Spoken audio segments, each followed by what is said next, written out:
Hello, তখন আসসালামু আলাইকুম।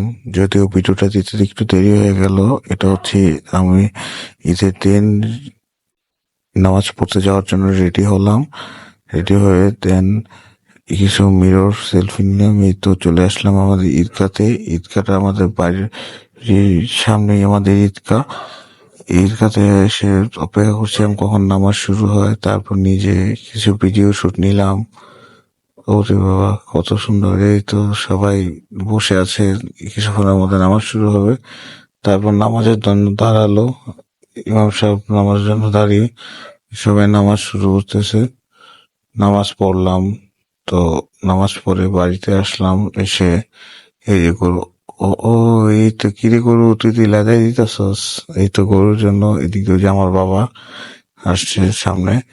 গরু এখন এই কোরবানি করা হবে, সেজন্য গরুকে খুলতেছে। আর গরুটা এত পরিমাণে রাগী ছিল যে তাকে খুব সাবধানতার সাথে নিতে হচ্ছে, কারণ যে কোনো সময় সে দৌড় দিতে পারে। কারণ সকালবেলা সে আমাদের সবাইকে এক পর্ব দৌড় করাইছে। তো দেন গরুটা এখান থেকে খুলতেছি, আমাদের পাশে উঠানে নিয়ে যাব, যে যেখানে কোরবানি হবে সেখানে এটা খোলা হচ্ছে। কিন্তু খোলার জন্য সাহস তো সবাই দেখাচ্ছে, কারণ গরু জানি কোথায় ওই যে দেখেন দৌড় দিতে চায়।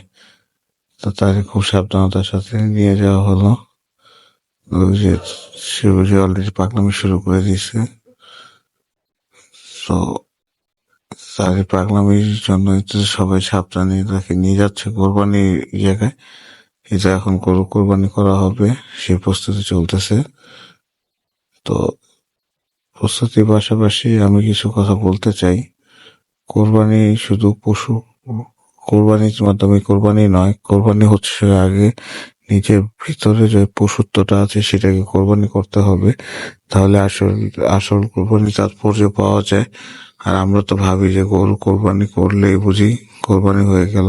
আর না, আসলে নিজের ভিতরে একটা পশুত্ব আছে, সেই পশুত্বকে কোরবানি করতে হয় আগে, তাহলেই সেটা হচ্ছে অরিজিনাল কোরবানি। কারণ পশু এবং এই গৃহপালিত পশু কোরবানি দিয়ে শুধু কোরবানি নয়, কারণ এই কোরবানিটা এসেছে শুধু বোঝানোর জন্য যে নিজের ভিতরে একটা পশুত্বকে আমাদের কোরবানি দিতে হবে। সেটা হচ্ছে কোরবানির তাৎপর্য। আমাদের সবারই কোরবানির তাৎপর্য বুঝে চলা উচিত বলে মনে করি। এই তো এখন ইমাম সাহেব আসছেন, এই যে গরু জব হচ্ছে।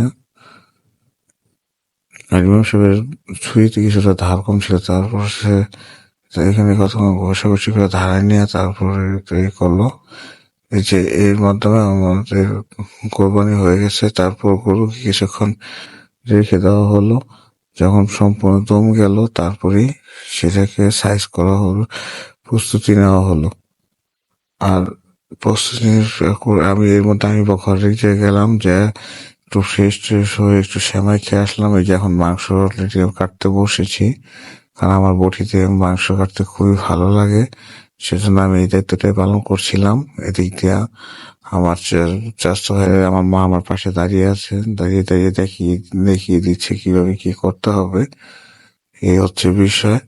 আমি মাংসগুলা কাটতেছি, আর আম্মু আমার বলতেছে সাবধান, খুবই সাবধানের সাথে তুমি কাজ করো, দেখো আবার কোনো অ্যাক্সিডেন্ট ঘটে না যেন। আম্মু আমাকে এই যে হলুদ আগায় দিল, বললো যে হাতের মধ্যে একটু হলুদ নিয়ে নাও। মাংস কাটার পরে সব প্রায় শেষ করে তারপরে দুপুর 12, 12:30, 1টার মতো আমাদের বেজেছিল, তারপর আমি ঘরে আসলাম।